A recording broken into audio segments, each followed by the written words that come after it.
Before the podcast begins, just a quick notice to everybody watching on YouTube. For the first 40 minutes of the podcast, you can listen to it with video, but unfortunately after that, my phone ran out of storage. So we can only show you guys the audio, but with that being said, we encourage you guys to listen to the podcast on Spotify and Apple Podcasts. The links will be provided in the description. And guys, it's a great episode. Enjoy it. Anthony Manoj, let's get it underway. If you ask me when I was playing, and people think I'm crazy when I say this, if I had an option of playing in the NBA or a top basketball club in Europe, I'd go to Europe. And people will go, "Oh, are you a rugby player?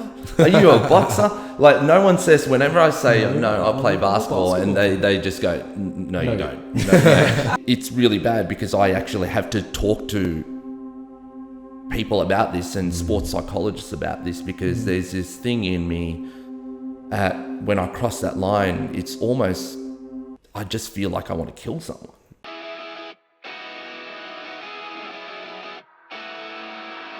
Yo guys, welcome to the Taking It Easy podcast, the first episode we have on the channel. We're so excited. The first episode, ladies and gentlemen. We're alongside me, I have Ron O'Callaghan, of course, but our special guest, Anthony Manoj. Anthony, just wanted to say, beautiful beard straight off the bat. I'm very jealous because Yeah, don't worry, I'm the same. Patchy at the moment. Haven't quite reached that level yet. I don't know if it's genetics, but yeah, first podcast, guys. It's great to be here. Exactly right. Yeah. So welcome, Anthony. Welcome. Well, thanks. It's good to be here. Yeah, it's kind of weird being the person getting interviewed. Yeah. Usually I'm doing that. Yeah, well, roles are reversed today. Exactly. It's really, we're all kind of discovering this as we go. It's our first episode. Exactly right. Anthony has got a lot of stories to share with us. And it's going to be great fun. I mean, background, straight off the bat, Anthony, you just want to tell us about like your history. Like, obviously, you grew up playing college basketball as well. That was a big part of your life, I'm sure. Moved over to America. Is that correct? Yeah. So started playing basketball really, really late, actually. Started taking it seriously at 18, 17, 18. Okay, yeah. I had a pretty decent game in a local comp against the Melbourne Tigers under-20 team. And then I thought, geez, if I can mix it up with these guys, I want to have a crack at it. Made the under-20s third team with the Melbourne Tigers. That's pretty good. And I remember getting my ass kicked. Constantly getting my ass kicked. Right. And a lot of the guys that you see now, who they've all retired, but they had really good NBL careers. During that time, the first team, every single player went NBL. Really? Wow. So I had really good competition to go up against. And, when I was around these guys, especially a lot of the NBL guys, it kind of drove me. I wanted to play on, and college was the thing for me. For sure. And I was lucky enough to go over and went to a community college first off. What was that experience like, coming from Australia with the Melbourne Tigers to go over? For sure. It'd be a big move, a big difference. Massive. I would have loved it though. I can imagine myself in like a year if I got the opportunity to go to America. Like, it's what you dream of. You see on like TVs and stuff. You see all those shows. High School Musical, Troy Bolton, I know, and like that's the thing, right? They Americanize everything. Yeah. But it's so exciting, actually probably going there. I'm sure. I mean, you obviously went overseas. Yeah, I went over to high school. Yeah. I'm sure it's a little bit more underwhelming. Obviously, you got the good experience side of it, which we can talk about later. But how was it like being an Australian, going to a completely new country? Obviously, you would have been very young. I was 19 when I went, and when you think about it, I hadn't been overseas. I've only been overseas with my folks when I was really, really young. First trip alone, first time away from the folks. And it was a massive, massive culture hit for me. Not only did I struggle on court, but it was all that other stuff culturally. And the fact that, I'm an immature 19-year-old. Of course. And it's all very, very new. So to go to community college, it was not like a 4-year school where you, I guess, have a different type of student. The the college I went to, Solano Community College, Right. it was actually affiliated with a military base. We had Travis Air Force Base. Like, Far out. you'd go to college and you'll see, you know, big aircraft, just flying past. Oh, there we go. Jets going over. That's mad.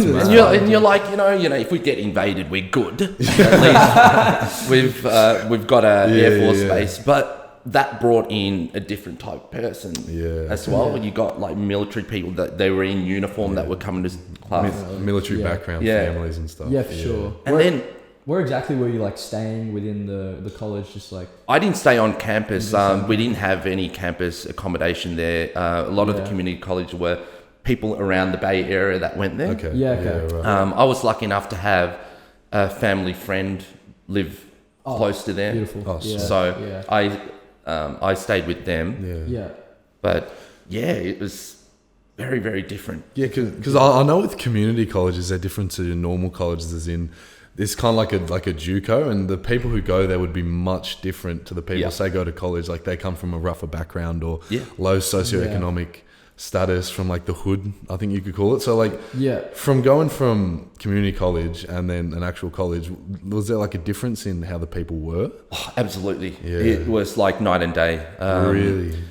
With the basketball, there was, because my community college team would probably beat my Division 1 team. Really? Yeah. I reckon that's because they just have more drive, just because they've come from nothing to... You see that a lot. Yeah, I feel like players who often come from like rural backgrounds, especially here, or like low socioeconomic, like they have more drive. They're not necessarily given in the best position. Yeah, but, definitely. you know, they don't have as much to think about. Like when you're like, all you do is play sport when you're out there. Yeah. Very true. But yeah, how was the difference? Well, as far as basketball is concerned, we had a lot of great players on our community college team. One of which went NBA. Oh, yeah, really? He went NBA, Columbus Bender. Which is incredibly hard to do. Well, he was averaging like 35 points a game, leading the conference in scoring. Damn. And, you know, when you go to the 4-year school, things are a little bit more organised with the basketball side of things. The coaches, instead of one coach and two part-time assistant coaches in community college, you've got a staff. You know, your medical staff's vastly better than the ones in community college. You've got designated psychologists, things like that for the team. So it was very different in that sense. The practices, were on par with you know, the intensity level. The skills, you know, we had guys that were getting recruited from Cal Berkeley in my community college, and Cal Berkeley is a big school. Big school. And when you compare the two, basketball wise, there was a bit of a difference. Do you enjoy one more than the other? Yeah, I love the community college team. Was really good. Solano, being at Solano was absolutely great. You know, it just transformed me as a person. Whereas when I went Division 1, I actually got suspended. So I was classed as a professional athlete because I was with the NBL team before leaving. And me, along with, I heard a random number of 60 other foreign athletes. Got suspended. Really? So I mean, like, that's the thing, because I don't know if any of you know much about college basketball, but the coaches and the staff and the school, they'll get paid. Say Coach K, for example, they'll be getting $6.4 million a year, and the players are getting absolutely nothing, and they have to work for their own money with outside jobs and manage trainings, their own schoolwork, etc., etc. And so for college athletes, the incentive is kind of a bit shaky. I don't know if you found that in your experience. Yeah, it's different now. That's why a lot of people are opting to forgo going to college, because it's a lot better to go play in Europe, where you can, you know, have LaMelo Ball, perfect example. Straight out of high school, didn't want to go to college, came to play professionally in Australia, Lithuania as well. RJ Hampton, the same. So a lot of these younger players. Philippines is very popular. Philippines is huge. Yeah. You think basketball is eventually going to branch out a little bit more, and people will be less inclined to reach the dream goal of the NBA? You think it will be? This is the thing. If you asked me when I was playing and people think I'm crazy when I say this. Yeah. If I had an option of playing in the NBA or a top basketball club in Europe, I'd go to Europe. Really? Yeah, absolutely. Well, they're way more physical in Europe, aren't they? It's a different style. But the thing is, in Europe, and you speak about styles. Yeah. You can be playing in Greece, and then you'll play a team in Turkey, and their style of play is way different. Really? And then you could be on a plane to play in the next couple of days in Germany, and their style of play is different. So it's not like in the NBA where you've scouted every team, scouted every player. Oh, exactly. You're constantly, and it would probably help you develop as a player absolutely. as well. I mean, like, there's only 400 players in the actual NBA. Yeah. If you think about that, 400 players and out if of... you think about how many people actually play Yeah, exactly. especially in America, it's incredibly popular sport. It's like American sports are a religion to them. Yeah. Got NFL, baseball, basketball. They take that so seriously, and the money in that is just incredible. Yeah. Like, you got Ben Simmons signing a $250 million contract for 4 years. Yeah. For one player. It's it's crazy. It's just mind-boggling. In Europe, it's not NBA money, but Europe, you get paid pretty well as well. Like, there are guys in the top clubs that are earning really good money, and sometimes tax-free. Really? And you get taken care of. Like, when I played in England, we had a team, like a unit where we had bedrooms where people stayed, the import stayed. Yeah. Oh, okay. So you don't have costs associated to rent, and that's the biggest part of life. And sometimes you got meals paid for. So, you're just constantly saving. Well, so you just feel like you just living the life, living the dream. Kind of thing. Do you feel like it's got to a point now in sport where money's kind of took over? Because I feel like if you go back to the 60s, 70s, 80s, people would have just played for the enjoyment. There wasn't as much money in the sport, but... Yeah, well, I mean, like, nowadays, case in point, you have the Super League, I think, that happened earlier this year. Yeah, there was a massive thing about that with football, and... just so much money was going into it, and the fans ended up rioting, and they had to revert the decision. Yeah, and like I think fans overpowers money, and I think. Well, I mean, like, that's the thing, especially with English football. I don't know a lot about it, but from what I know is that, like, they all came from working class towns, working class people. That's the thing, right? And Arsenal was actually a World War II armory. Really? Yeah, the football club started out. It's not an actual, because all the other clubs are like locations, but Arsenal's like the only club that's not a location. Really? I don't know the full details. Yeah, they came from Woolwich. That's where the Arsenal was. Right, so Arsenal started in Woolwich. Yeah. But Arsenal isn't actually a place, is it? No. No. Yeah. I think it's different in America.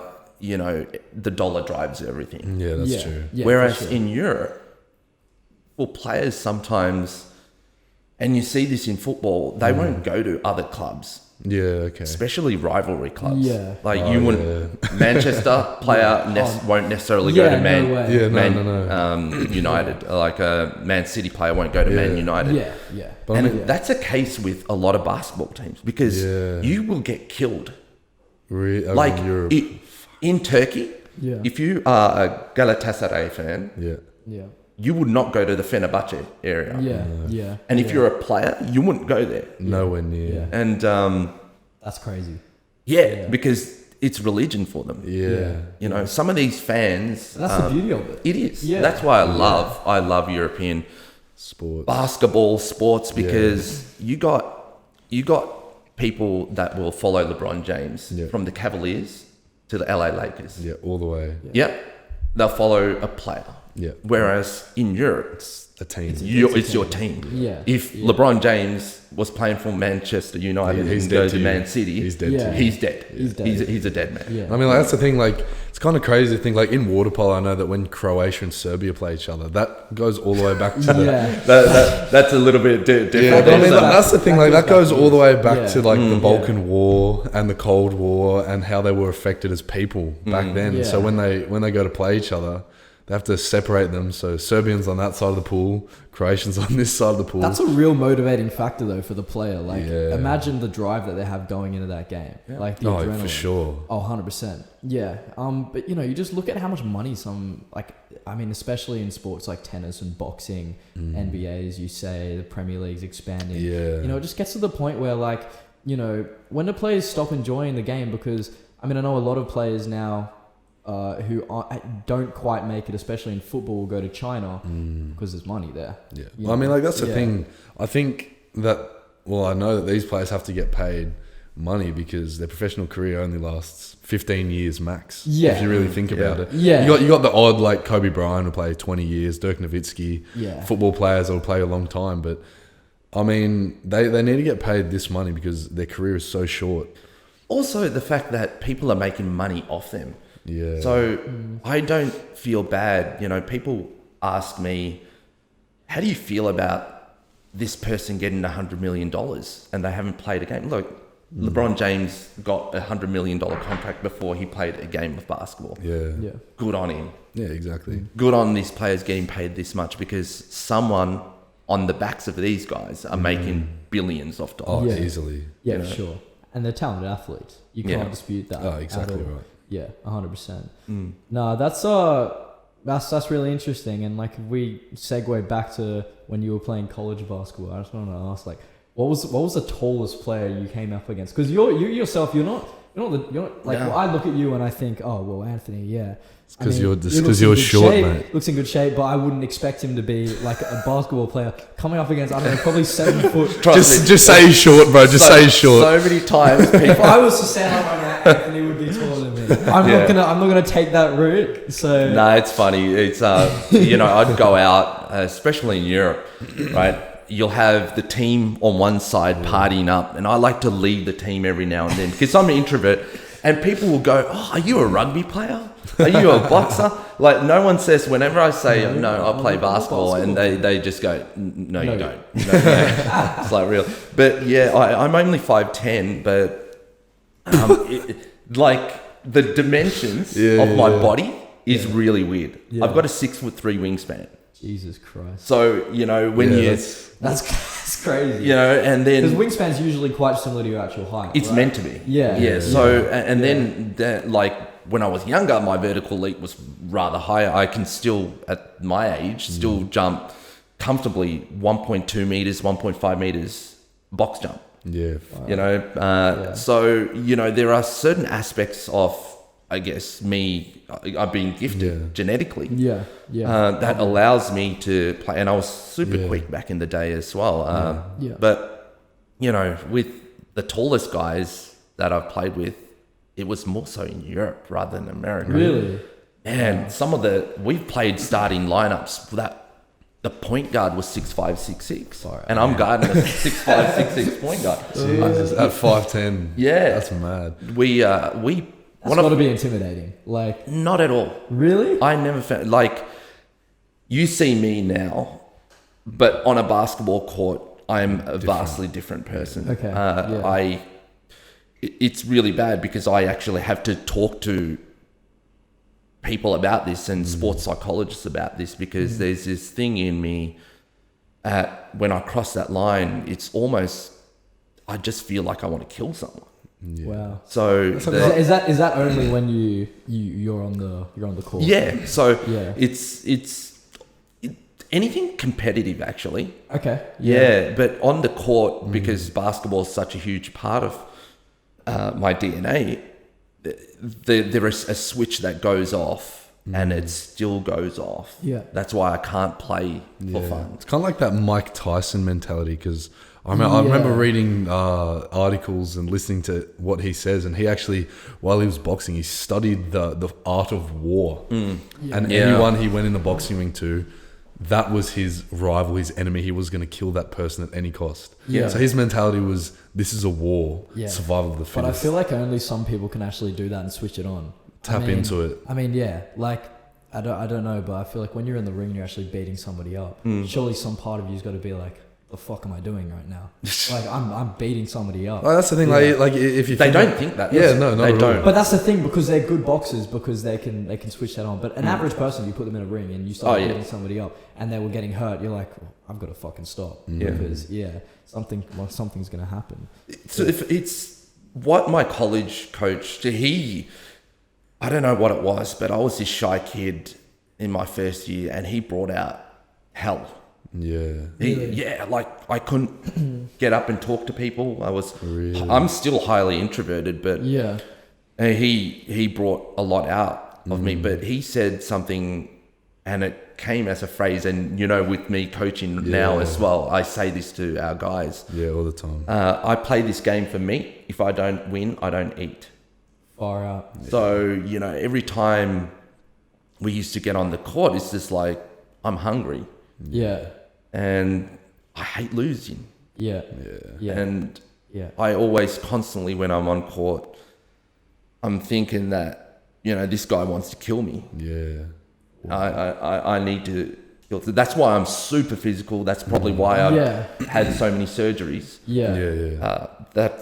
That's just something that you kind of get wired for, and it just makes that height gap. It doesn't really matter. Non-existent. Because I will go up against someone. Do you think you always had that competitive nature, and that's what really led you to, like, because you said that you started taking basketball seriously when you were 18. Late. And to think that, like, somebody taking it seriously at that age, and then a year later going over to America and playing college, like, surely that's pretty unheard of.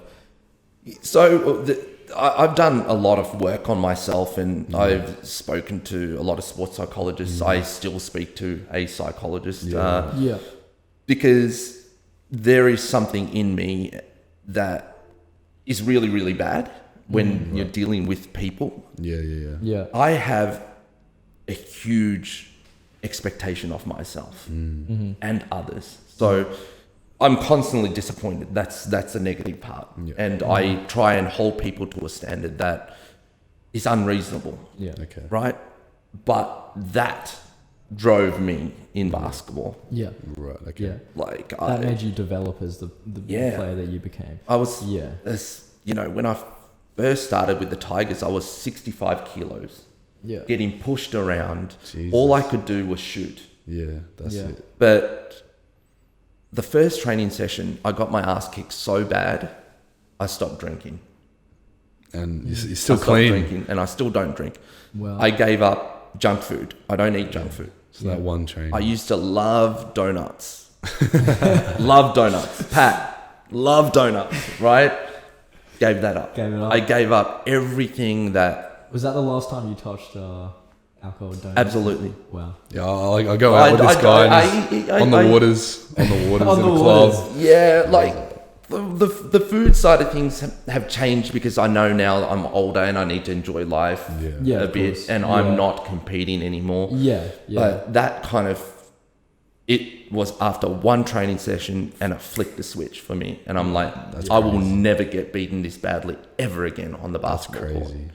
So and that's insane, man. Yeah, I know.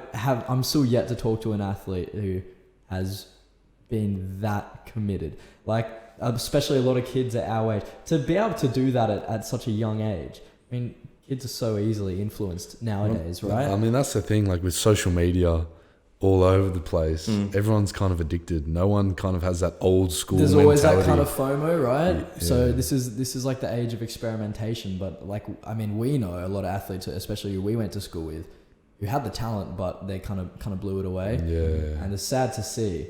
But the fact that you've been able to do that is crazy. I mean, like you said before, going back, I totally agree. Like certain players are genetically gifted, and you say you have like African Americans who have these crazy genetics, going back to being those nomadic people from Africa. Absolutely. You know what I'm saying? So say if you look at it in the NBA, you have like a white player and a black player. Who's going to be more athletic? The black player, and that's just their genetics, really. Fast twitch fibers in their muscles, going back to those nomadic periods that they were like back then. I think I saw a stat, and it was like you're over 7 foot, you have a 17% chance of making the NBA. Surely, like, I was like, what the fuck? Like, surely these players who are like 7 foot, are they naturally talented at basketball, or are they trained up to be good and to use their body to be able to compete at the top level? It's a fallacy when it comes to height and basketball. There's a lot of factors when it comes to playing at that level. Yeah. And a lot of people don't realize this, but a lot of these guys are smart guys. Yeah. They may not be book smart. Yeah. But, some of these guys know in excess of 80 plays. Yeah. I know that was the case when I was running the point in college. We had a lot of plays, but a lot of these guys, you take some really book smart people. Yeah. They can't think as quick as these guys. Yeah. Like on the fly, they're like, I know a counter. Yeah. And I'm going to do this. Yeah. Chris Paul is one of... he's you amazing. watch Chris Paul. I don't know much. Is he at the Nets? No, he's at Phoenix Suns. Yeah. Phoenix Suns. But they're supposed to be really competing as well for the title. They're doing well. They're doing so well. They're beating the Nuggets 3-0, I'm pretty sure, at the moment. Yeah, 3-0 right now. Yeah. But a lot of these guys, they've not only got the genetics, they also have something in their brain that just gets it. Yeah. They just get it. You can show them a couple of times how to do things and they get it. Yes, you get your dumb players. You do. You have your dumb players. Oh, that goes for any sport though. Yeah, but generally everyone in the NBA are just at 0.1% genetic freaks. They were built for basketball. Yeah, exactly. Yeah. In every sense, mentally, physically, and skills-wise. Yeah. It does take a lot of hard work for these guys to get to where they are. Yeah. And you look at right down the bench of an NBA player, these guys are talented athletes. Oh, yeah. These guys are absolutely talented athletes. Yeah, for sure. So, there's a bit of a fallacy about, if you're 7 foot, you're going to be in the NBA, because these 7 footers, they're still very talented, still there. Well, I mean, that's the thing. I feel like anyone who had the facilities, the staff, the money, the time, and the coaching, like the NBA players do, like college players do, I feel like anyone could be successful, and that goes for anything in life, really. I feel like sometimes there's just some players that will just naturally be up here. Yeah. Always. Your LeBrons, your Kobe's, they're just naturally there. That's like just you what can't it is. train that. They're born with that. Yeah, They're exactly. just I don't know if it's genetic or it probably is. Yeah. But it's also a mindset as well. And sometimes you just can't train that mindset, in my opinion. Not at all. Yeah. No way. No way. Yeah. People go out there like that killer mindset that Anthony was talking about. That's right. 99% of people can't activate that. It's just something that you're just born with. Yeah. And I mean, if you're really competitive, It's like, but so growing up, did you kind of have that mindset, or was it bang college and before that it was completely different? Like, was there anything in your upbringing that I think the mindset came about at the fact that I've always had this high expectation. Okay. Of myself and everything in life. Yeah. And when you go to college and then you're in an environment where it's really, really physical game, and you have a coach that's bringing something else out of you, when you marry those two things together, it has this intense being the focus that I have. I've not met anyone yet that has the intensity I do. Yeah. And I think it's great for sports, but it does impact, and I'll say that very, very, very clearly to people, that it's great to have that mentality in sports, but dealing with everything else in life, because that high expectation, that anger might not be there, but definitely that high expectation I still have to this day. So having that mindset, what would be some things outside of basketball that might have affected you so in you your expect life? a higher expectation on things outside the court? Absolutely. That's been one of my biggest issues in life. Yeah. We talk about the ABA team that we're involved with. I'm the head coach, the Sydney Comets at the moment. Mm-hmm. And, my expectation of the players that came in were a lot higher. Yeah. And now I had to tweak.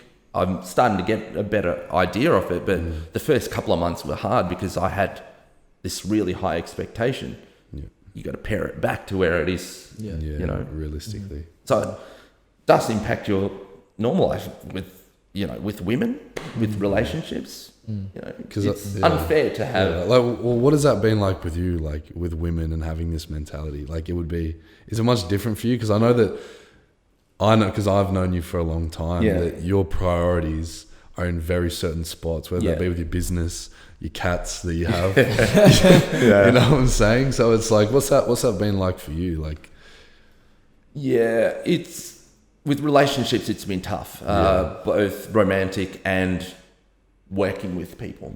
You know, when it comes to working with people, if you're incompetent, I have no time for someone. If you're lazy, no time for lazy people. And they're people that I don't associate with. And you look at my business side of things, I kind of approach it the same way as basketball. And my mentors are highly successful, very, very, you know, accomplished people. They're not lazy. And when I meet with them, they keep telling me, no, you're fine. You're good. This is exactly the way you need to be.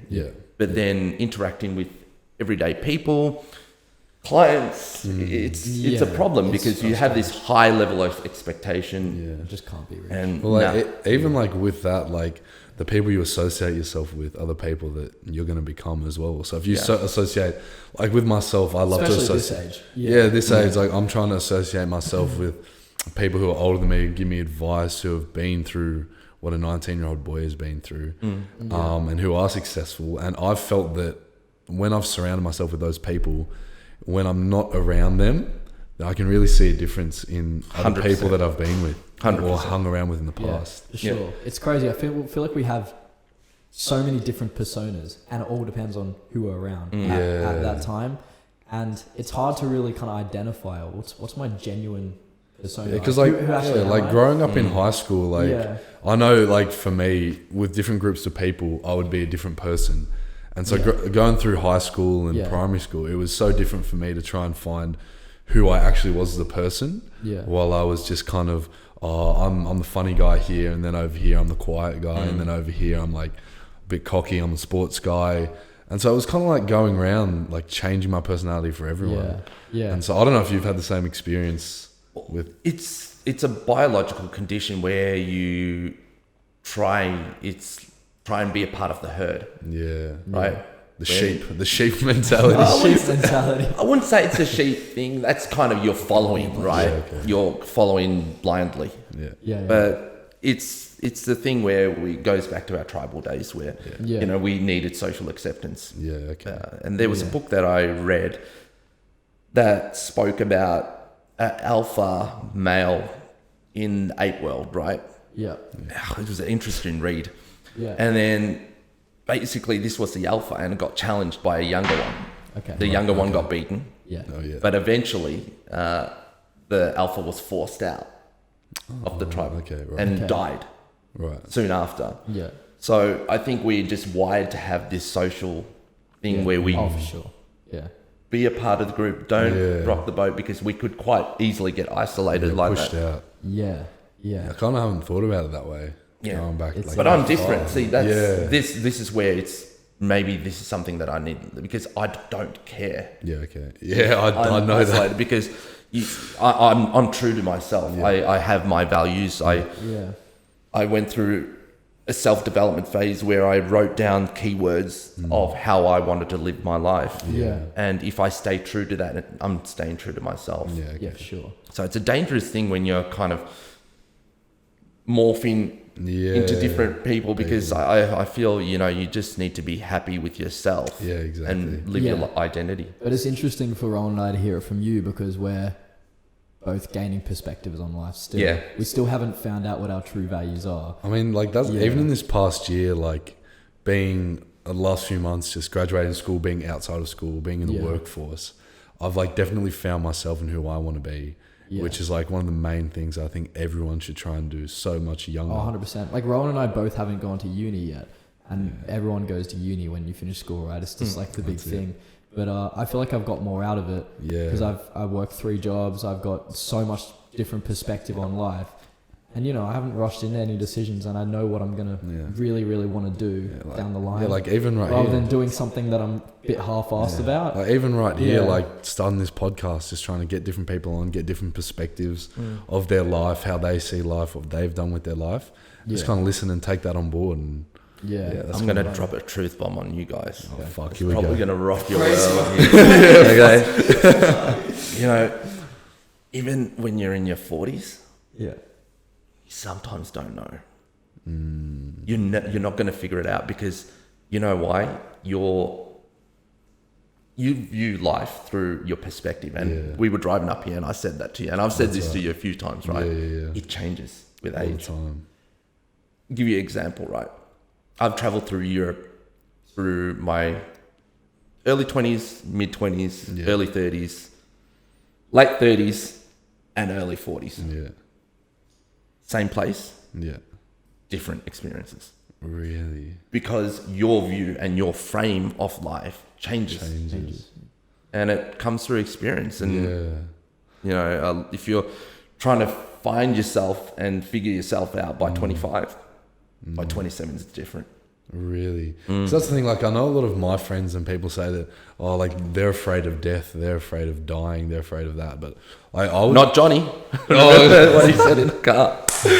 Pat, we've got to talk about that one. Johnny. Johnny's is he in your basketball team? Yeah, he's one of the starting two guards on our the Sydney Comets team. ABA funny team. guy. No. He just said something. Look, this guy. I reckon you should have him as a guest. He's really driven guy, young, building a business, big goals. We share business mentor as well. But you know, we were talking about some of the crazy stuff. He lives life. This guy travels a lot. Loves it. Pre-COVID. And he's done some crazy stuff, like done the biggest bungee jump in New Zealand. That would be so good. He's done skydiving and things like that. And you know, as someone who's flown before, I said to him, I go, why would you jump out of a perfectly good airplane? I can't, you know, I can land this. Yeah. You don't need to jump out. Yeah. So he said something like, I'm not scared of dying. I feel like everyone is. That's the thing. For me, I'm not scared of dying. I'm more scared of not knowing, because I love to have a schedule. I love knowing the end result. For me, not knowing is worse. But I feel like you wouldn't enjoy life as much if you said, okay, I'm going to die when I'm on this specific day. I feel like you're always going to be dreading up to that day. Because you just reckon? I don't think so. I thought about this, Pat, because if you know you're going to die on that day, that means I can do the craziest stuff and not worry about it. Yeah. You know, if I'm dying in 3 years' time... I can bungee jump and I won't die. I can skydive and I won't die. Yeah. And I'll do some crazy stupid shit. To be fair. Literally, To think about how many fun things that have potential risk of you dying. Right. If you knew that you were going to die later. Crossing the street has a risk of dying. Yeah, driving a car is a risk of dying. It's crazy that you think that all these things that we just do subconsciously...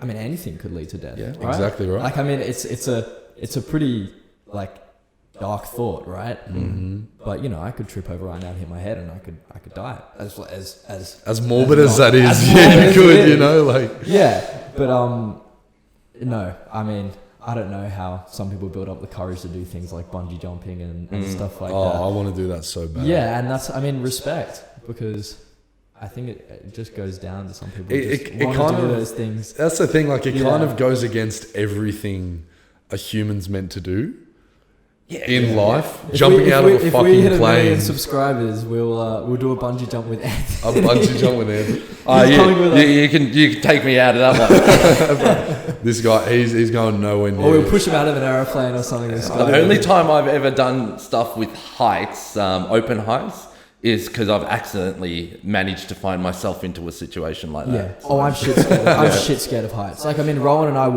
we both work for a company now in Epping, right? Yeah. And they're building all these high-rise apartments, right? Yeah.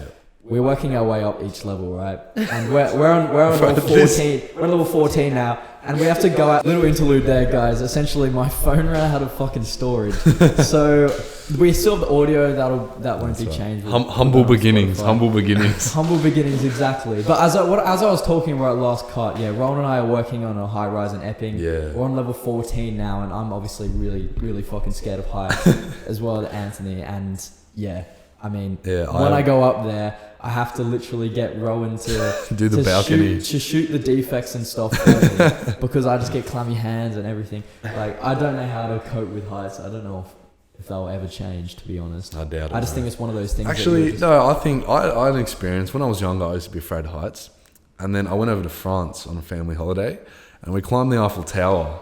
And I was shit scared the whole time. Yeah. But then I came down, and then when we went up in a hot air balloon in Turkey over Cappadocia, beautiful. See, that's the thing, right? You feel like you're missing out, and maybe that's but that's the thing is, like, when I went up the Eiffel Tower, I was scared. But then when we went to Turkey, I went over this hot air balloon over this beautiful place called Cappadocia. Amazing. I'd recommend going there. Yeah. It's beautiful. But when I went over there, I wasn't scared of heights. Yeah, just completely I can went. get on a hot air balloon. I've done. I would love to, and I'm fine. Until the landing we had.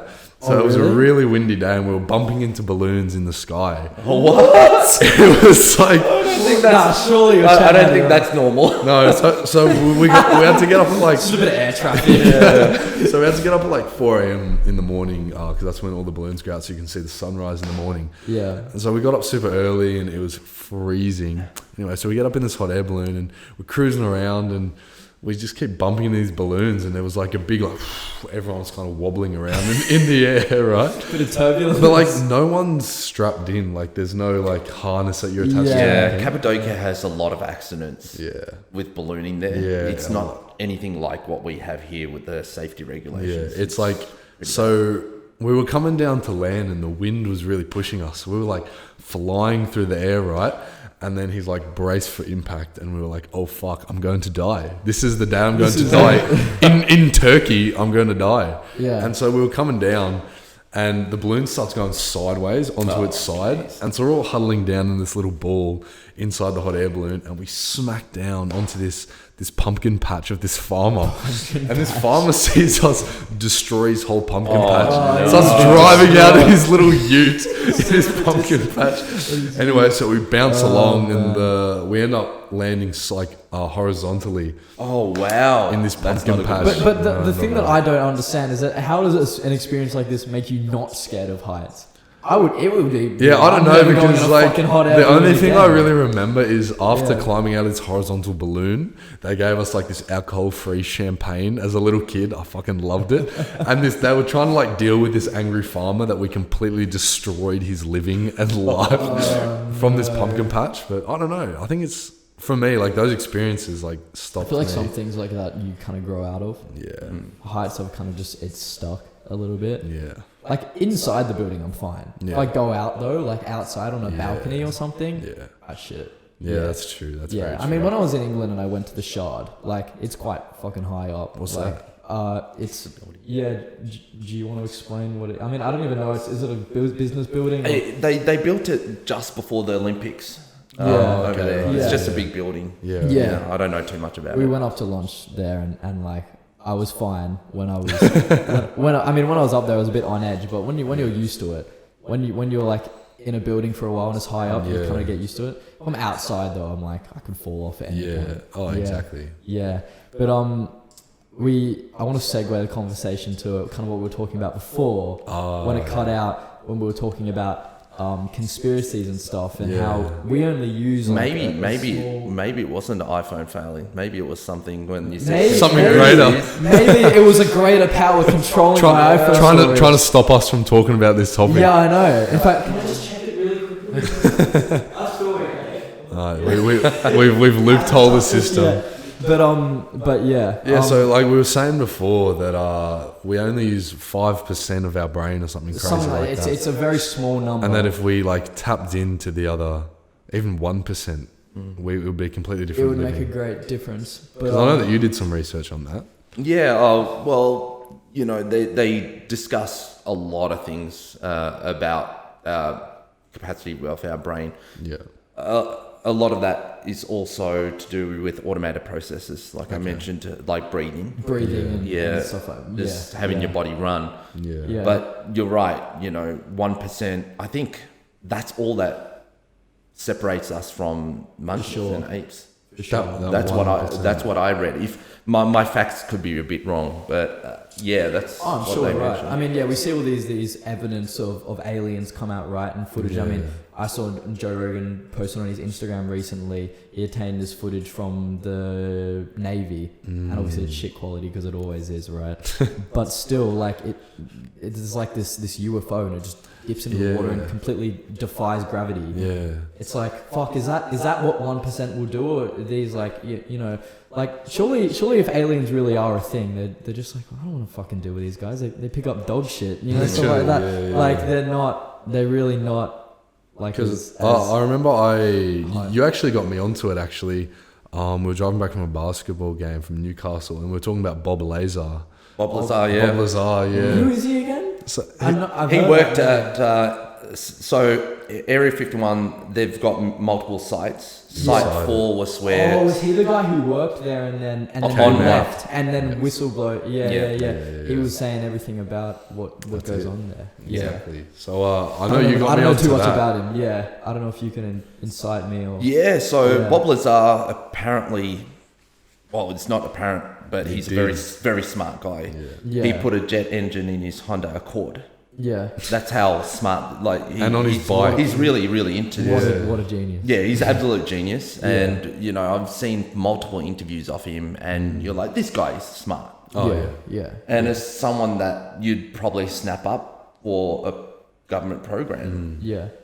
Now he worked at S4 Site 4 in Area 51, where he said he saw 9 discs. Yeah. One of which was recovered from an archaeological dig. Yeah. And he apparently worked on what he termed the sports version of the crafts. Yeah.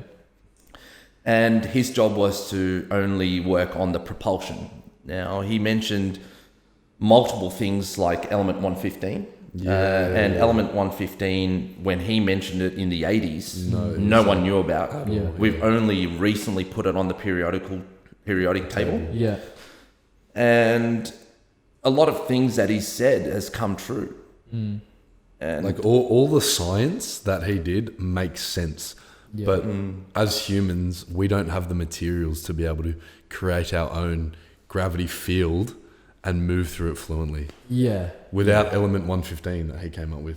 The science, because that's kind of what I did in university. I did propulsion.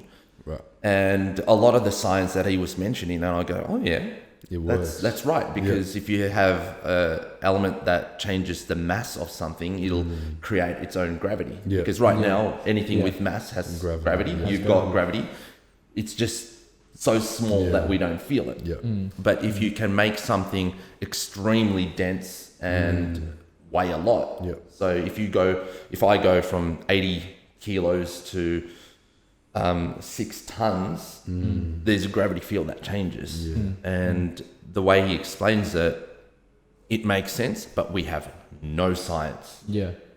As a human race, we physically can't. We don't have the materials. We don't know what those materials are. Do you think that it will get to a point where we start to discover these things and we start to develop, or do you think the Earth will just... I think, honestly, it's kind of weird to think, right? So if you think about, say, the time that we have had to evolve from, say, let's say 2,000 years ago, right?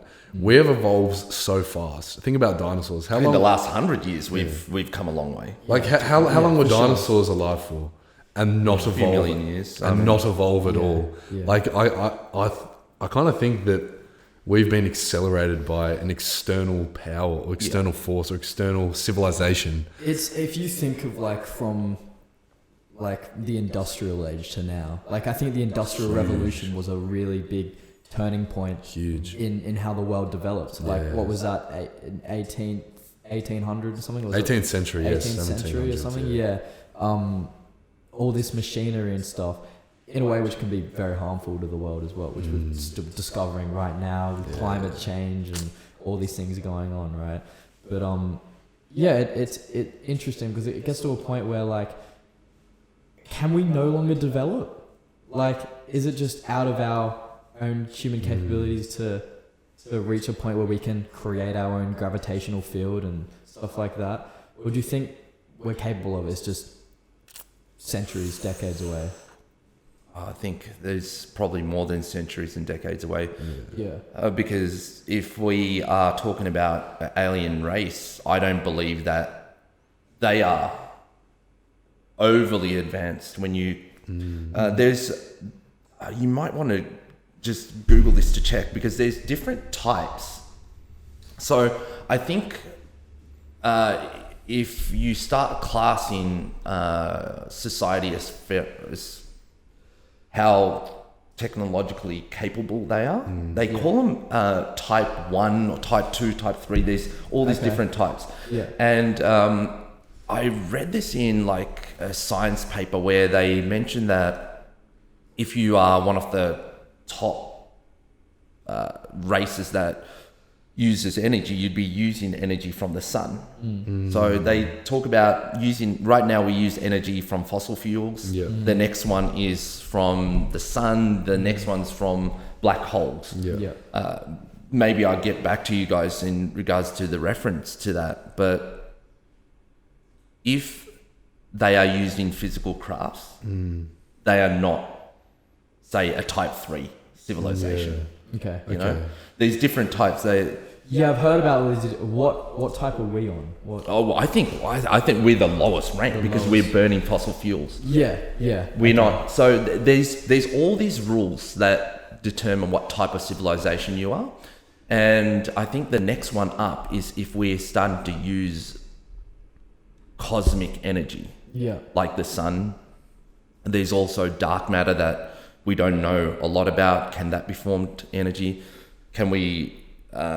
The center of our universe, there's a black hole. Can we use the energy out of a black hole? Yeah. Then I think we go into that next type. Yeah, for sure. But if you're using physical crafts, that means there is another progression after that. Oh, 100%. It has to be. Yeah. I mean, I just did some little bit of research here, and it says like there was a Russian astrophysicist called Nikolai Kardashev. Who was looking for extraterrestrial life within cosmic signals. And there were, like you said, the 3 classes. Type 1, you got the energy they use, which is from the sun, sun energy. And then type 3, which is black hole energy. And then there's a 5th and 6th type of class as well. And he says here that we're actually a class 0. Yeah, we are. We're a class 0 on that scale. And there's another type. Exactly. But there's another type that sheds our physical being. So in essence, the energy is we're just like a spiritual entity. We shed our physical thing. Yeah. We just kind of exist in the universe, no purpose. Well, yeah, if you think about how big the universe is and where we're placed, it's nothing. Yeah, well, like it's little. They say that there's more galaxies, and each galaxy has about 200 billion stars and planets, and every grain of sand on the Earth. Yeah, and it's like which we talked about afterwards. And how the fuck do you count that? Well, you'd probably take a sample, surface area. Yeah. But yeah, it's crazy to think about it that way. Oh, I know. Like. But even to think about how lucky would I even be a human, like the statistical odds of that. I'd love that. Actually, us coming on to the world.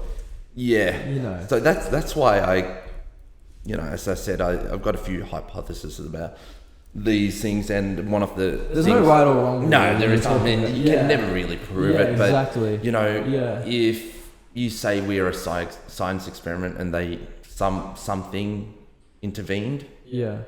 To give us a bit of a kickstart. And I'm a massive believer in some form of a race or a human race living before us. Well, doesn't that go back of the pyramids, Göbekli Tepe? Doesn't that go back to what you said when Bob Lazar they uncovered a spacecraft archaeologically? Well, they could have been visiting at that time. Well, yeah, that could have. That's the thing, like going all the way back in history. Yeah, like you said, like the pyramids. It makes absolutely no sense. They're perfectly lined with the stars or something, right? Well, So I wouldn't say that's hard. Not only that, now how did they build it? the Bosnian pyramid. Yeah. So really? Yeah, there's pyramids all over the world. But Yeah. the thing is, we base our reality and literature all around what's happening in Egypt. Yeah. But all of these pyramids had water running at the end of, or like under At it the bottom. at one sometime, and the Bosnian pyramid still does. Yeah. It's emitting an energy source apparently Through the pyramid. and they believe that these pyramids were around there to be a global, I guess, grid of power. Yeah, like I watched a video on that actually, where so the water goes through this little tunnel at the very bottom of the pyramid, underneath the pharaoh's tomb room, whatever it is, where they have all the artifacts and everything. Yeah. So it goes under on a decline and then gets to this little room and actually pumps the water up and down. And when it pumps that water up and down, energy goes through the tomb and through the pyramid. Shit. And because it's a pyramid, that energy would be converted to the top. And remember, the Egyptian pyramids were covered in limestone, which is a great conductor. Yeah. Apparently, of that's all shed now. Yeah. And so they were saying that through that energy going to the top of the pyramid, it was actually sending out signals into the sky. Signals. Through that energy from the water. Yeah. Nikola Tesla did the same thing. Yeah. You know, in Buffalo, New York, he had that big tower that he built. Yeah. I don't know too much about Nikola Tesla. It's just kind of crazy to think that we've taken a step back as a civilization to If what it something was. cataclysmic happens, though, that's exactly what would happen. Yeah. You know. Yeah, exactly. Yeah. And I mean, like, we look back and like we think we've evolved completely, but we haven't as a race, not at all. We've taken a step back. Because if you think about it, using a water pump to produce energy through a pyramid to get to a certain point at the top of it's just crazy. It doesn't make sense. And also I think it was like something that I heard that the actual slabs that made the pyramids were like a certain amount of tons that were just humans couldn't carry that. We can't even do it now. Yeah, we couldn't. No. Yeah, exactly. Like they didn't have any machinery back then, did they? But I mean, like the craziest thing is, I read something where all the blocks that they used, they were cut so precisely, 1 to the 25 millionth, I think. Yeah. And those 25 million blocks make the perfect distance down to the centimeter from the north to the south pole. Yeah. They were all cut so precisely. And I believe Machu Picchu is the same. Yep, Machu Picchu. Yeah, you can't even put a razor blade through it. So the engineering that they had. But that's kind of the These thing, are like ancient Machu Picchu, it's up in the middle of a mountain. Yeah, we that should was have so made- hard to get to. Yeah. How are you meant to carry blocks that are tons and tons Yeah. You'd get altitude sickness probably. through dense jungle to then build a city? Yeah. It's crazy. Yeah, it's like, crazy. and even the thing is that we don't know. Like, we don't know. There's no evidence back all the way back then. Really, we can just look at it and be like, well, how'd they do that? That just completely defines human capability. Yeah, totally. And also, especially with Egypt, you know, you got these people that are protecting. Yeah. You got archaeologists and people that are protecting this because it's a whole economic implication if something came out to say that it's not the Egyptians that built it. Yeah. So that then means that we're never really fully understanding what exactly happened. Yeah. Because I think I don't remember his name off the top of my head. Zahawi. He's Egypt's archaeologist, one of the main ones. Yeah.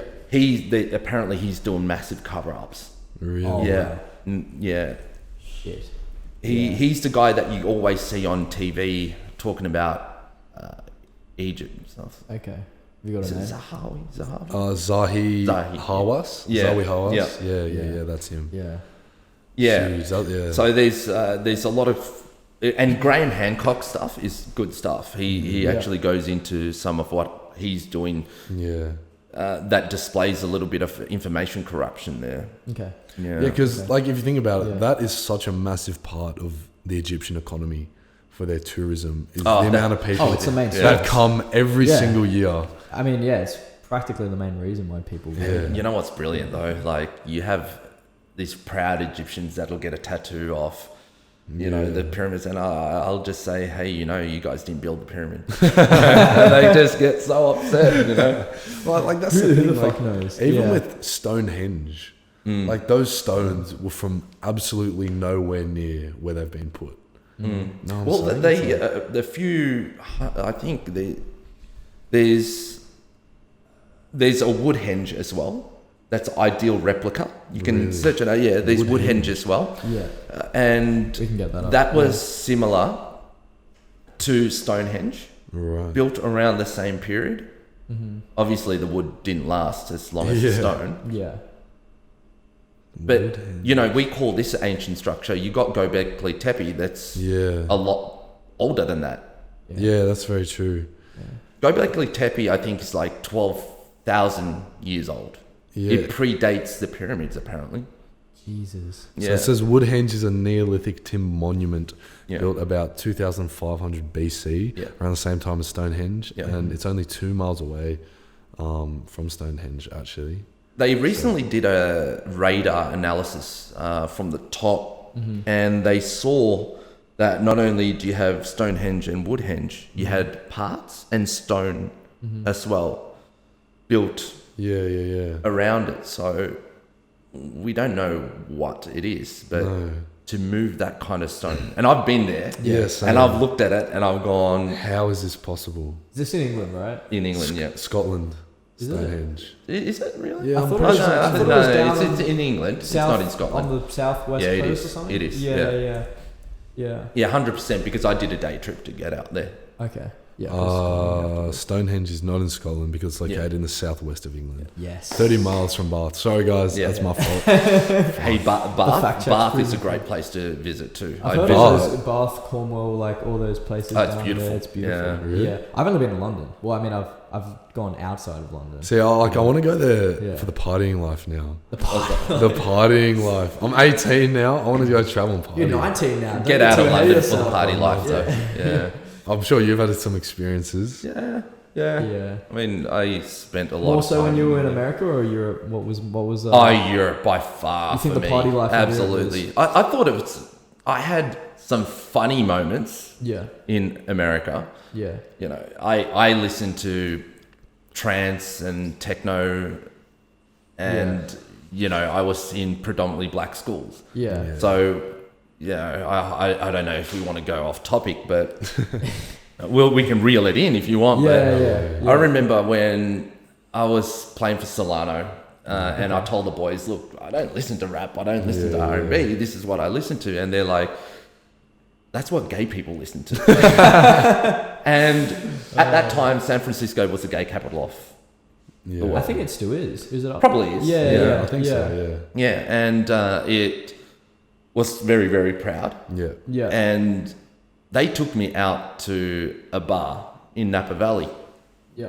Now, Napa Valley is a wine area, right? But very affluent area as well. But there was a bar that was playing my type of music, and the boys took me out. Yeah. So I'm there with a lot of my African American friends, and they take me out of there, and then it is very gay scene. But Your favorite. walk in, and you know, we were chilling out, and then all the African American guys, all my black friends are just like, oh my god, this is bad.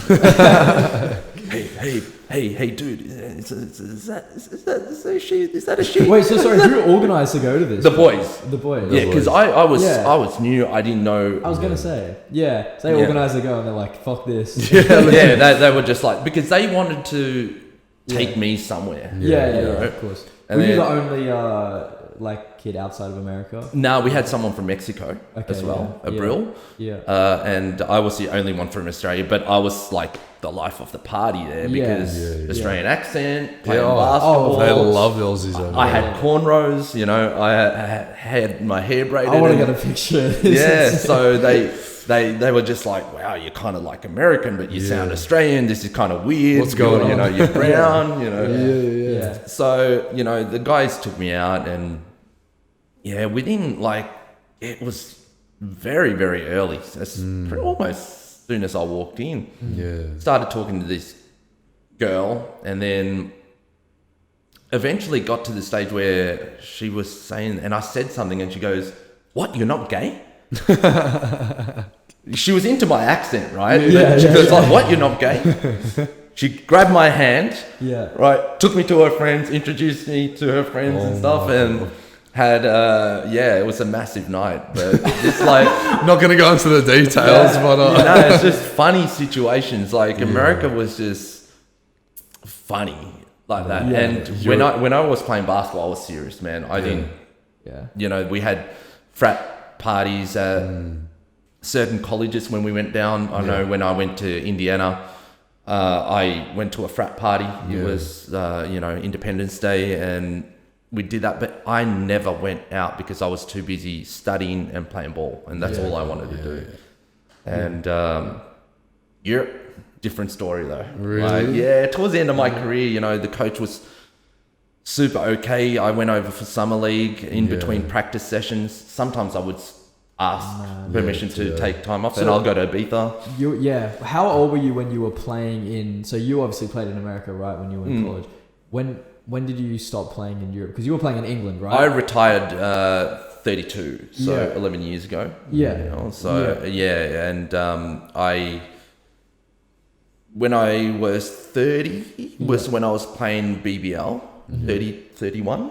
And then I kept going back for summer league. Yeah. Okay. And the last summer league game that I played was in 2012.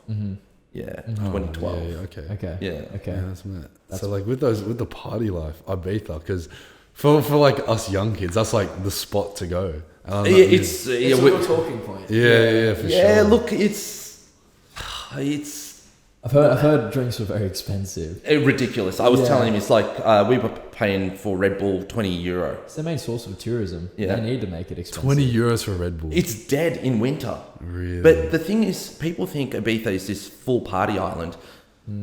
But just draw a line right down the middle of the island. You've got one part that is all party, the San Antonio area. Okay. Yeah. And then you've got the old town where I stay all the time. I don't mind getting a taxi to go out. Yeah. But the old town area is where the fort was. Okay. It is gorgeous. Really? It's quiet. It's beautiful. You've got beautiful beaches. It's not as disgusting as San Antonio because it's really, really bad. Yeah. So people think it's like the best thing to do. It's so glorious. Drink, have a good time on the beach, blah, blah, blah. But it's not probably the most extravagant. It's kind of just a party and get wasted kind of place that people like because it's an island, right? Yeah, that's true. There's nowhere to go. There's nowhere to go. It's stuck on. Look, you on the island you can take a short boat ride and it's less than an hour, and you go to Formentera, which is absolutely beautiful. But people don't go there. To do exactly. That stuff, No. You know? It's east of Barcelona, right? It's Spain. Yeah. Okay, it's not too far. No, it's not. There's a lot of islands around there. The Balearic Islands are really good. Yeah. But the difference is huge. Right? So the other islands aren't as party, but you can have a good time in some of these other islands. You know? So, but as I was telling you, Ibiza is great. Yeah. And I believe everyone should tick it off their list. Yeah. Because, you know, a lot of great DJs have their residencies there over summer. Yeah. But it isn't the best. No. Yeah. From how many times have you gone? I've gone twice. Twice. Okay. Yeah. Like when you were younger and then older, or like? No, it was towards my end of my basketball career. Yeah. And I once went there with one of my good friends from Canada. She's the one who had all the hookups and VIP areas. Oh my God. Yeah. Ushuaia, we had VIP. Space in Ibiza, we had a VIP. You know, I was telling Rowan, I was probably from here to the camera laptop from David Guetta. He was playing. It's like crazy, bro. enough to see that his wife was upset with him and they were having an argument. So I heard that was pretty cool. I was in tears. Yeah, and space was pretty cool, getting VIP. Yeah. And then the other time was between games. Oh, okay. So we played a game, we had a training session. I basically, on a Tuesday night, go to my coach, hey, really want to go to Ibiza. Yeah. Can I take Thursday off? Yeah. He's like, go for it. Oh, so went out during the week. That was really cool. One of the... By yourself? Or I did the second trip. The second trip. trip I went over and I met a couple of my friends. Okay. That I actually met on my first trip to Ibiza. So some girls from Sheffield, they came over and we hung out and that was pretty cool. Yeah. But one of the greatest things, and it is one of those life wow moments, was at Cafe Del Mar watching the sunset. Cafe Del Mar is a really, really famous place in Ibiza. Yeah. You've got really, really good DJs that will have a residency there, high class stuff. Yeah. When I went there, I didn't know. Yeah. So I was walking around during the day, booked a table right on the corner so you can see the sunset. And the sunsets in the Balearic Islands are just amazing. Yeah. I reckon if you don't get moved, there's something wrong with you. Yeah. You know? Yeah. And I booked the table, came back a few hours later, having a great meal, watching the sunset. That boy Slim's playing. Oh. Just having, and his set was wild. Really? And the place transformed during the day. Yeah. Dead. And now Fatboy Slim's it transformed. Yeah. It's such a great vibe. I've got That's it on my amazing. Facebook and stuff. I can send you the clips. Yeah. And this sunset, my God. He's just moved. Oh, wow. He's a moved man. Honestly, you have that. You have that moment. Yeah. And I've had that a few times. I had that in Santorini watching the sunset as well. But you're sitting there and you're just like, how amazing is life? Yeah. You know? Yeah. So have you traveled a lot? Would that be like one of the best places you've traveled to, or where would you say like? One of, I think, the best place I've been is Greece. Greece, yeah. Is there a specific? Is that just because of Santorini? Santorini. Is that just because of its like historical? That too, because Athens. That's more Athens though. Yeah, Athens for me, I was just like, oh my god, I'm walking around, and I had that. But Santorini, these moments in my life, and I can probably count on one hand, where it's almost something spiritual. You're so in tune with the moment. Nothing else really matters. You know, nothing else matters. No. Yeah. And Santorini, I was on a Kentucky and I was hanging around. A lot of the girls hung around me. Yeah. Okay. And I hired a car, and I had a car full of girls. They want to go to the vineyard. Of course they do. Yeah. Oh man. Yeah. I've been lucky enough to actually be in situations like that. But anyway, drove to the vineyard right up the top of Santorini, one of the highest points. Yeah. And they were too busy drinking and they wanted to do that side of things. I walked and there's this edge. Yeah. You won't freak out because it is high, but like, you know, if I'm going to fall, I'll roll all the way down, you know? It won't be like... It'll be like, oh, shit. It's not straight death. No, it's not straight death. I mean, but hey, while tumbling, you're going to get a great view going down. So, I just look out onto this stunning, beautiful blue ocean, beautiful blue sky. You can't explain it. You can't. Yeah. And I'm standing there looking out. Mesmerized. And then when I caught on to the moment of what was happening, I was just like, wow. Yeah. You know, Santorini's changed, I've heard a lot, because people are going there for Instagram photos. Yeah. I can't believe people are actually traveling for Instagram photos, but People do. People all over the world. I mean, you have these people who get their job is to travel. They'll get paid to travel from Instagram. It also frustrates me how much people edit photos because not even themselves, but the actual location. Because I've seen places on Instagram and it makes it literally look like it's in a different fucking planet. Yeah. And actually go there, it's still beautiful, but it's like it's a different. People try and enhance everything. So when you see it online, you're like. I mean, that's the thing. Wow, like, yeah. I feel like because everything's edited, everyone gets a false sense of who you are. Perfect example: catfishes. You know what I'm saying, like, they edit their photos so much to look a certain way on Instagram. But also it's sad that they feel like they have to do that in the first place. Yeah, I know. Don't you think? Because, I mean, you have to think of why they're doing it. I mean, it all goes down to that. And it's all because other people do it, right? And people want to try. That's like being, yeah, especially like a young woman and man, there's certain ways of how they think you should be. You should have a six-pack, you should be built, be tanned.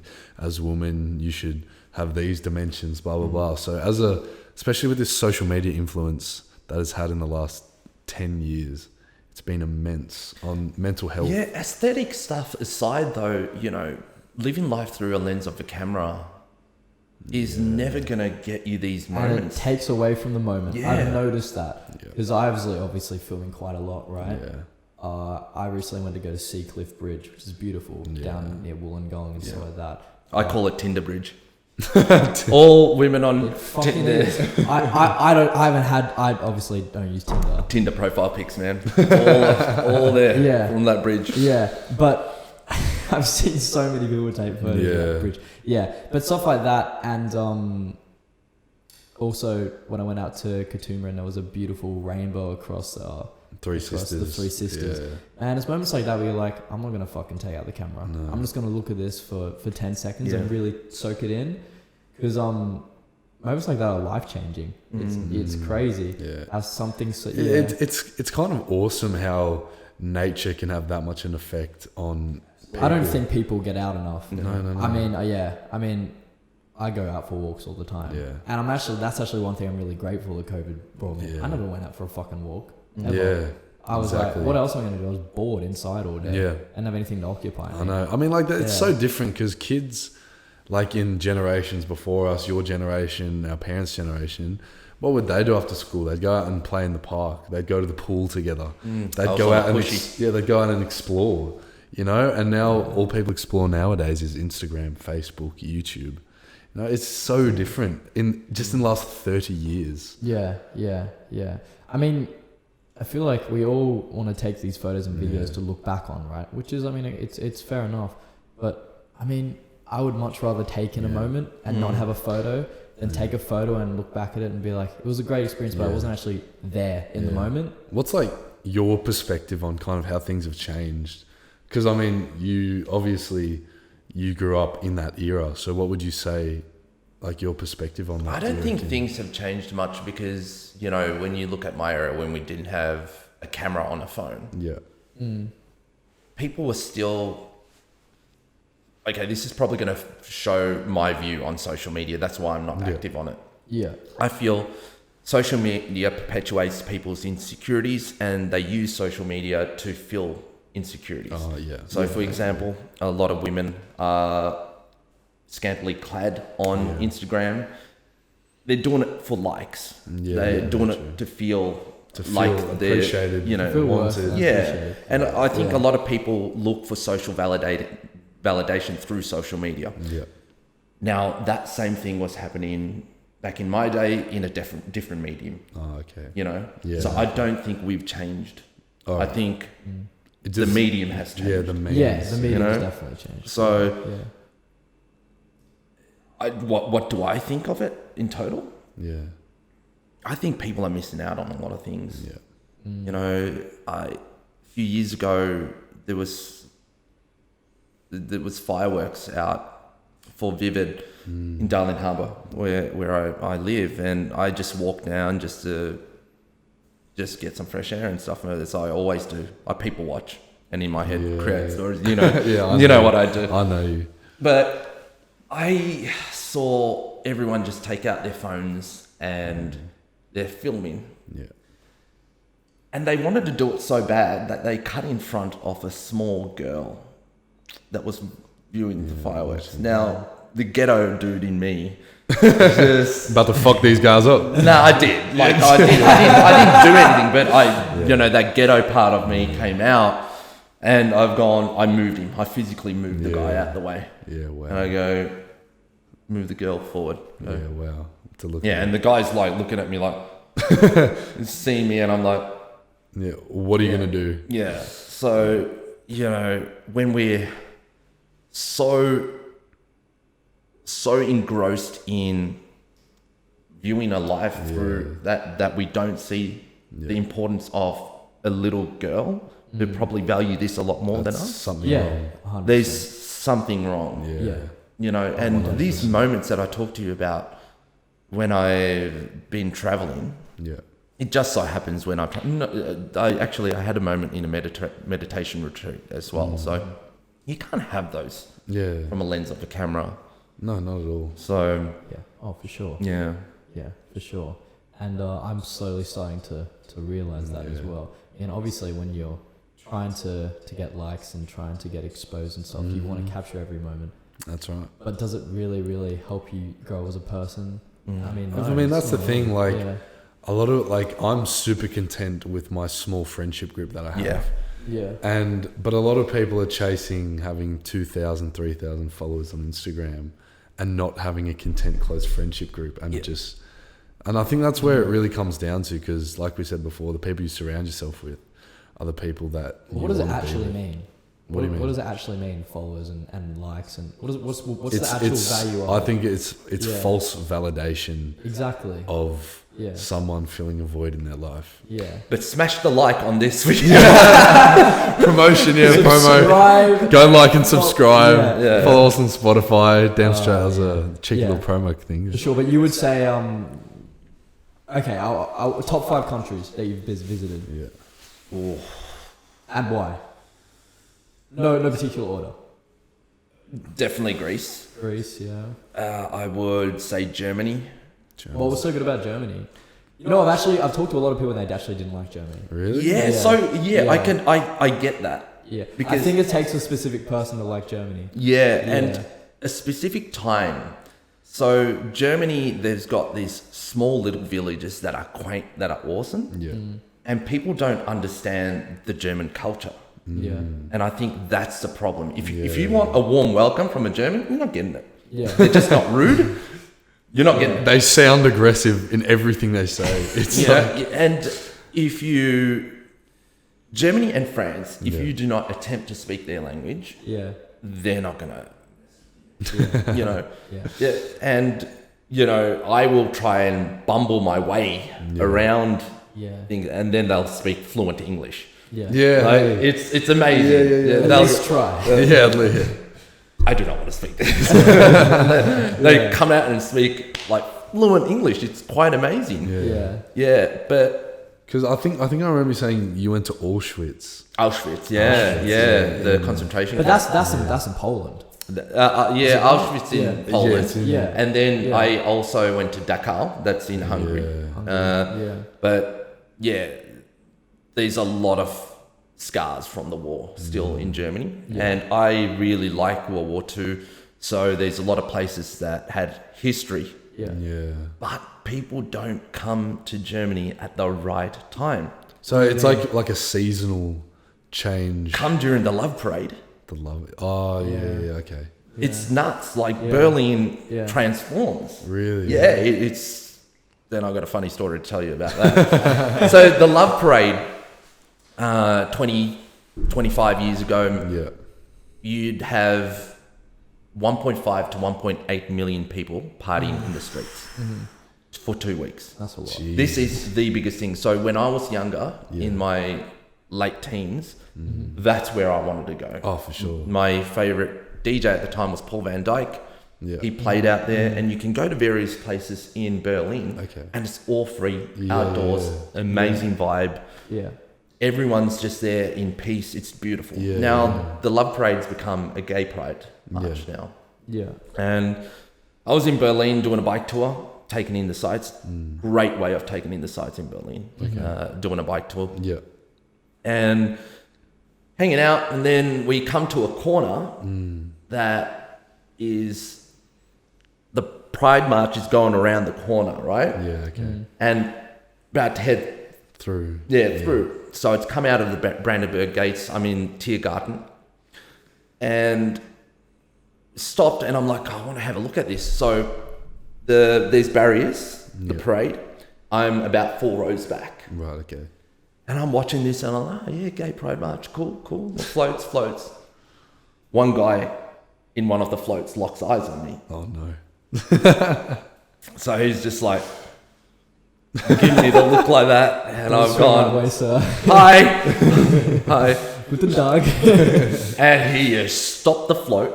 The parade stopped without a word of a lie. I had friends there that can verify this.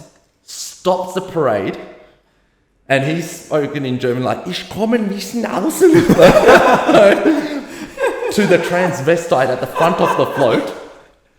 These are 6'5", 6'7", whatever it is, transvestite jumping over the barrier like this, leg over and everything, with a flyer in the hand to give to me to come to an after party. Oh my gosh. That's in the whole love rated.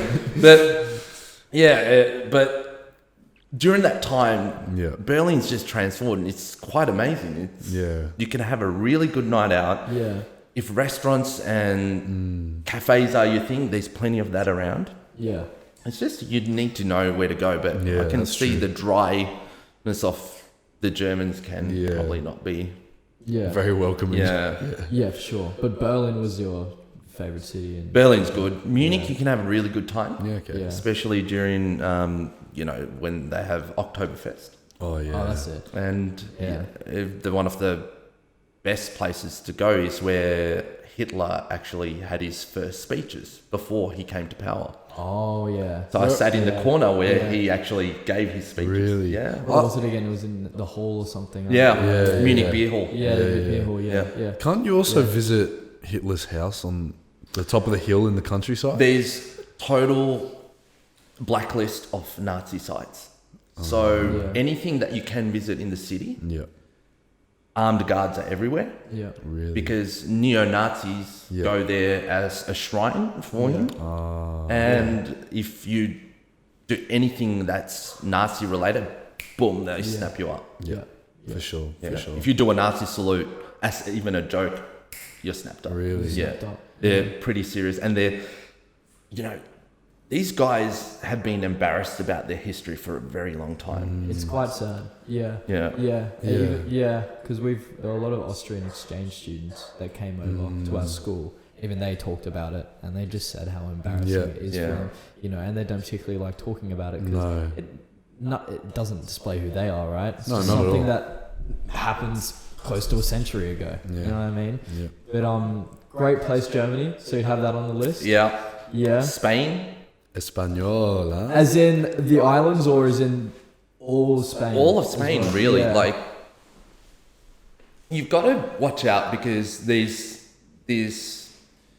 almost a civil war-like thing happening. There is over with there. Catalonia. And Castilla. Yeah, the Castilians are different. Yeah. People in Catalonia are different. For sure. And it was going on when you were visiting. it's been there for a long time. Has it really? But I don't know Spanish, but I pronounced something in Barcelona in Castilian. Yeah. In a chemist, and I got thrown out. Really? Yeah, I got shown the door. Shut it out, yeah. But there are, I really, really like the Catalonia region. Yeah, because I remember a couple of years ago, I actually hosted a Spanish exchange student from Catalonia. Yeah. And I was asking him about it, and he was saying they want to be such an independent nation that it's gotten so violent over there. It's been terrorist attacks. Yeah, exactly. In the country of Spain, right next to each other, an internal conflict and war. And he was saying that they are so driven that they will literally do anything to try and become an independent nation.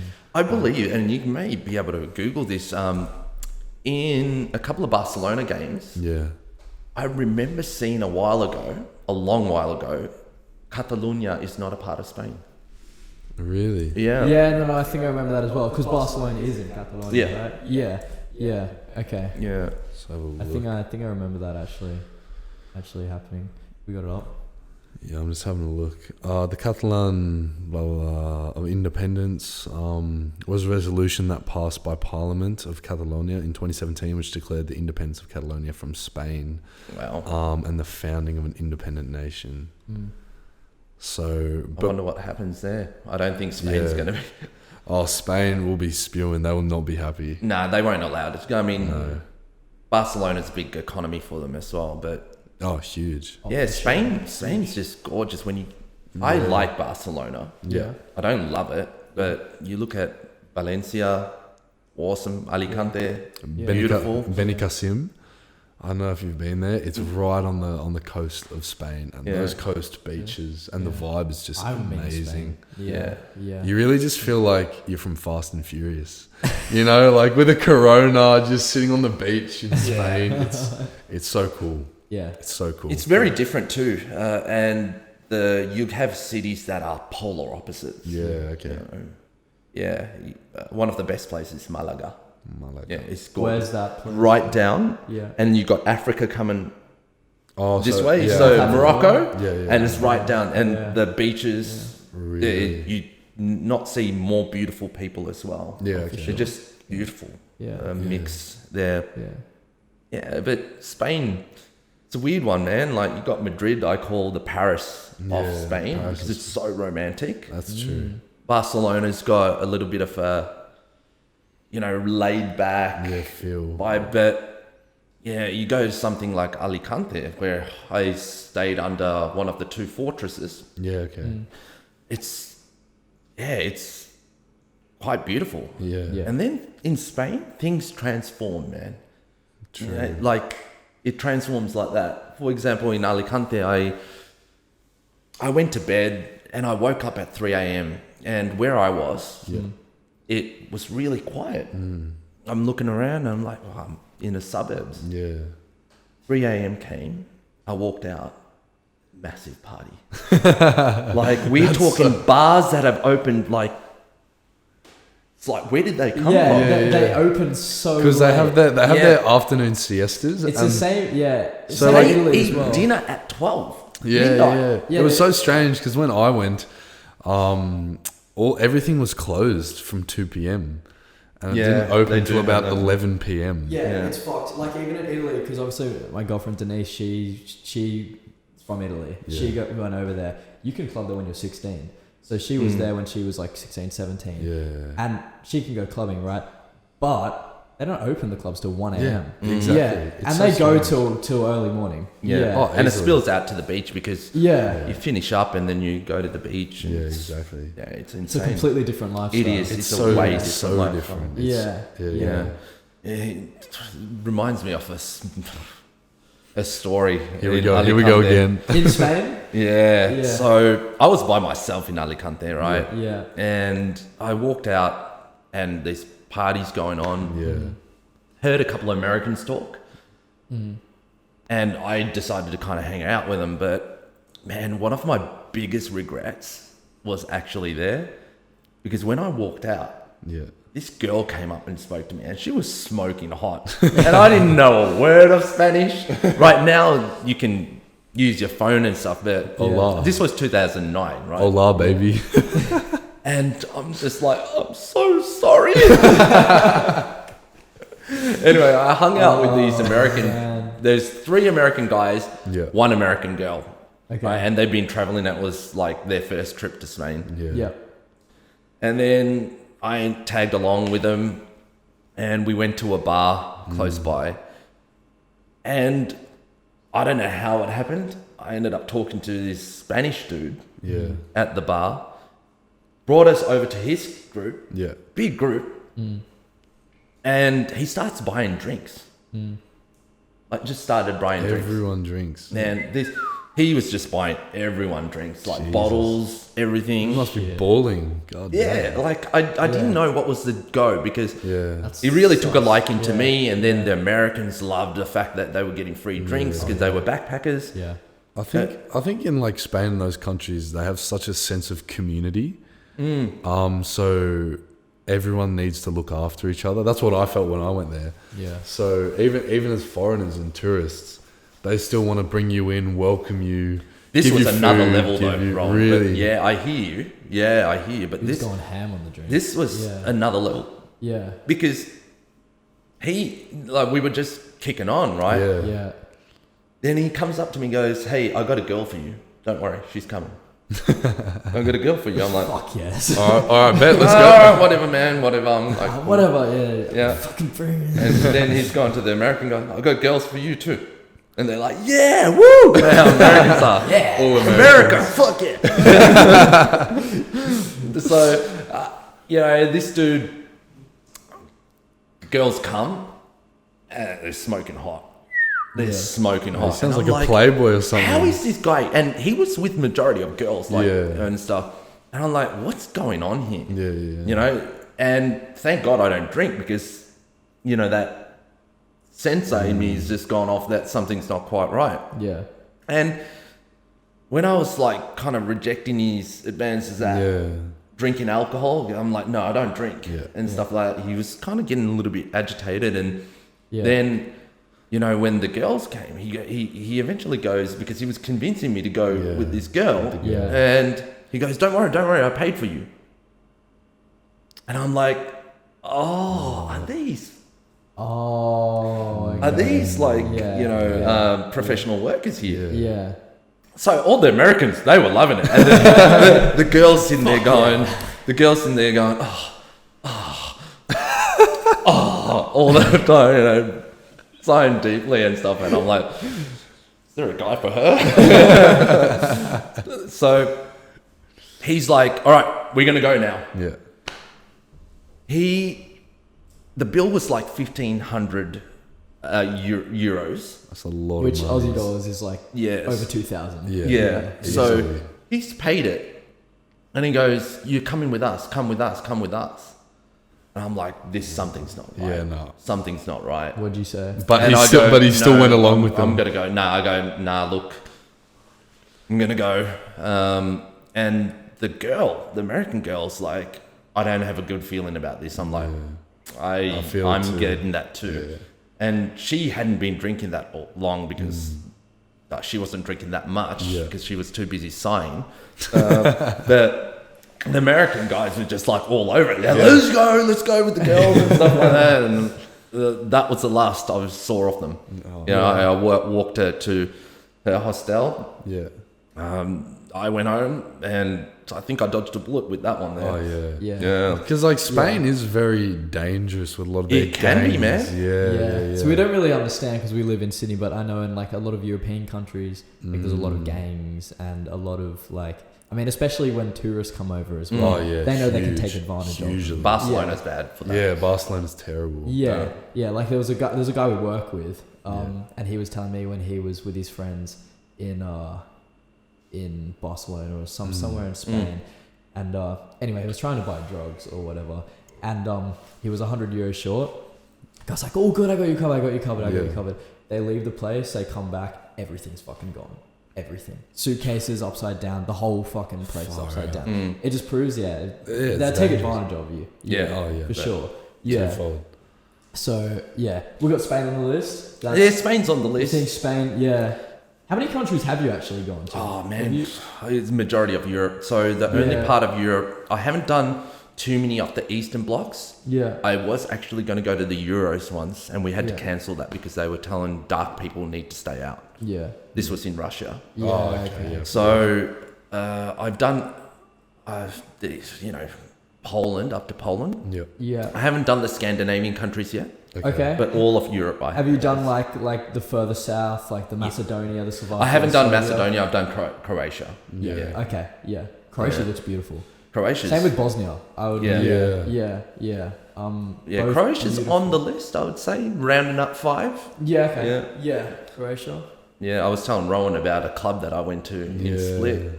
Yeah, that's right. Yeah. Is that in Croatia? Yeah, this club is a cave. Yeah.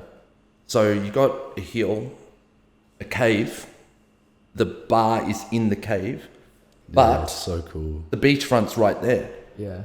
Like you walk out of the club, you're on the beach, and there's only about 2 meters of sand and water. And it was just an amazing night, and it was my brother's first European trip. Oh, wow. And he was just like, man, this is just This is really, the really best. awesome. Yeah. Oh, that's mad. Yeah, Croatia round up 5. Yeah.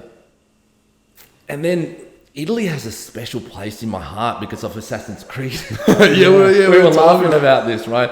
So, Florence. Yeah. Florence, I remember when I got there, I had played Assassin's Creed with Ezio. Yeah. And I remember going, and people thought I was just insane. I climbed that building.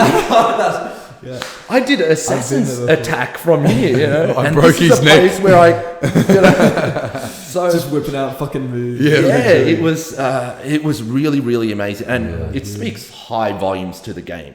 It really does, because the history they tied in really, really well.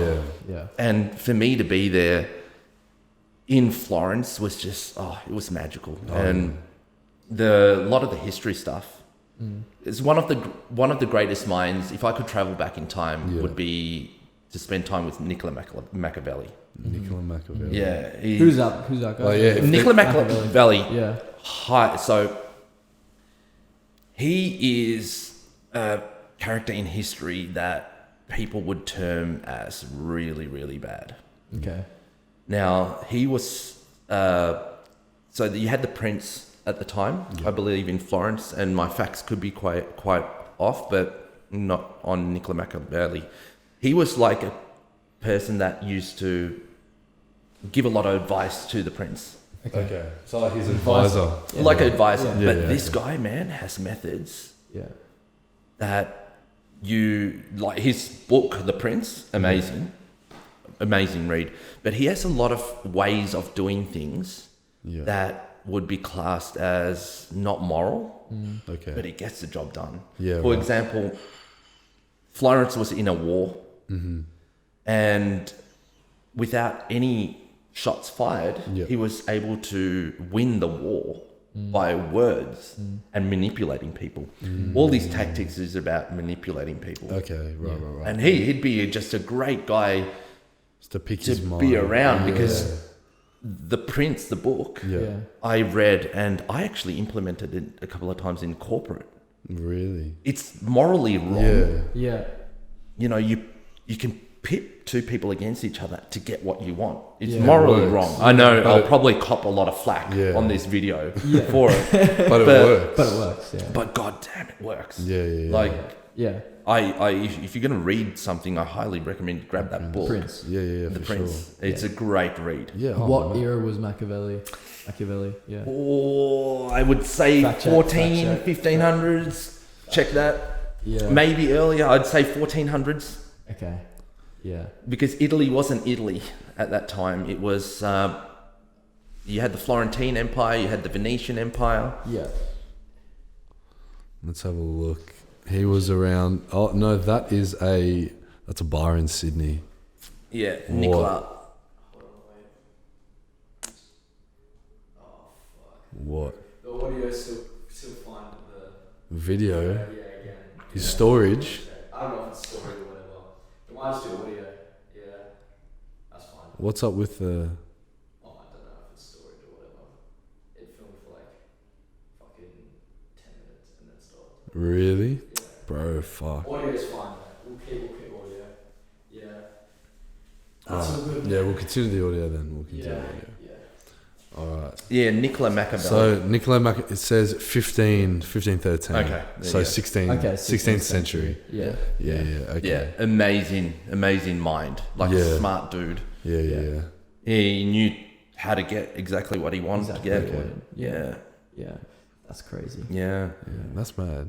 Back in that was like Romeo Juliet times, was it not? Yeah. Yeah, it is. Yeah, I think so. Well, that was Verona, set in Verona. Right? Yeah.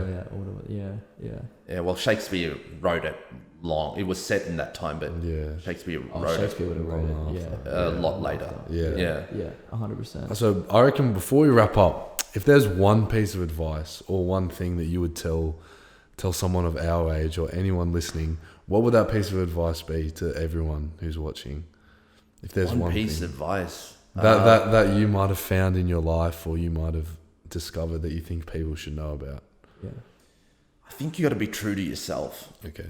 You know, if you like something but the general populace doesn't, go and like it.